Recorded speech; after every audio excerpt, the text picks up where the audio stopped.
हम सभी लोगों ने जाना कि किसी भी दो संख्या अर्थात किन्हीं भी दो धनात्मक पूर्णांक संख्याओं के लिए उन संख्याओं का एलसीएम ज्ञात करने की एक विधि यह है कि हम दो संख्याओं का गुणनफल को उसके एचसीएफ से भाग देते हैं।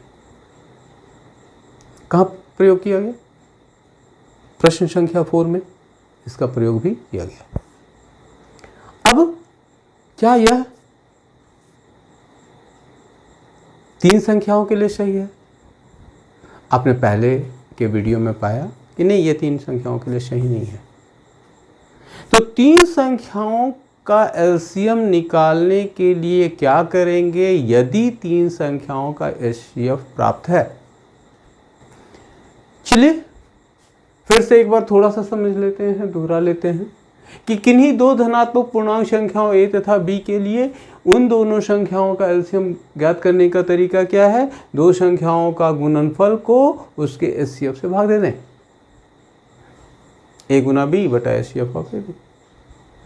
तीन संख्याओं के लिए किन्हीं तीन धनात्मक पूर्णांक संख्याओं a, b तथा c के लिए एलसीएम निकालने का तरीका क्या है? तीनों संख्याओं का गुणनफल को उन तीनों संख्याओं के एचसीएफ से गुना करते हैं और भाग देते हैं दो दो संख्याओं का एचसीएफ निकालकर। मतलब ये कि पहले हम इन तीन संख्याओं का एचसीएफ निकाल लें। कैसे? Question number 3। फिर क्या करें? दो दो संख्या का एचसीएफ निकालें। और कैसे निकालें? पहला दूसरा, फिर दूसरा तीसरा, फिर पहला और तीसरा। कुल कितने एचसीएफ निकालने हो रहे हैं? 4 एचसीएफ। और तब हम लोग अगर इस सूत्र का प्रयोग करें, LCM of A B C बराबर ए गुना बी गुना सी गुना HCF of A B and C बटा HCF of A B into HCF of B C into HCF of A C, तो हमें क्या प्राप्त हो जाएगा? एलसीएम प्राप्त हो जाएगा। चलिए एक उदाहरण से बताते हैं। मैंने इसे एक्स्ट्रा लिया है ताकि आप इसे सीख जाएं और कभी आगे आने वाले दिनों में जब आप किसी कंपटीशन की तैयारी करें तो उस समय इसका प्रयोग कर पाएं। ठीक है ना? तो चलिए समझते हैं। हम लोग तीन संख्याओं के लिए कैसे निकालेंगे एलसीएम? दूसरी विधि से। विधि क्या? तीन धनात्मक पूर्णांक संख्याओं a, b तथा c के लिए एलसीएम बराबर तीन संख्याओं का गुणनफल गुना उन तीन संख्याओं का एचसीएफ बटा पहली संख्या और दूसरी संख्या का एचसीएफ गुना दूसरी और तीसरी संख्या का एचसीएफ गुना पहली और तीसरी संख्या का एचसीएफ।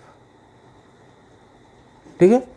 यहाँ है ये दिया हुआ, देखिए यही है सूत्र, यही है। LCM of A B C बराबर ए गुना बी गुना सी गुना HCF of A B C बटा HCF of A B into HCF of B C into HCF of A C. इसी सूत्र का प्रयोग कर हम कैसे एलसीएम निकाल सकते हैं? ये दूसरी विधि क्या है? तो सबसे पहले अभाज्य गुणनखंड विधि द्वारा हम लोग क्या निकाले? एचसीएफ निकालिए। मुझे लगता है ये आसान सा, पहले हमने क्वेश्चन नंबर 3 में बताया, इसलिए इसको पूरा फिर से एक्सप्लेन नहीं कर रहे हैं। एचसीएफ ऑफ 12, 15 और 21, 12, 15 और 21 का एचसीएफ कितना हो गया? 3 हो गया। 12 और 15 का एचसीएफ भी 3 ही हो गया। 15 और 21 का भी एचसीएफ 3 ही हो गया।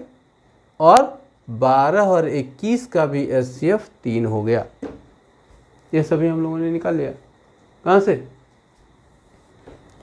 इस गुणनखंड से। और इसके बाद क्या करना है? क्या निकालना है? एलसीएम। क्या, किन संख्याओं का, यही 12, 15 और 21 का निकालना है।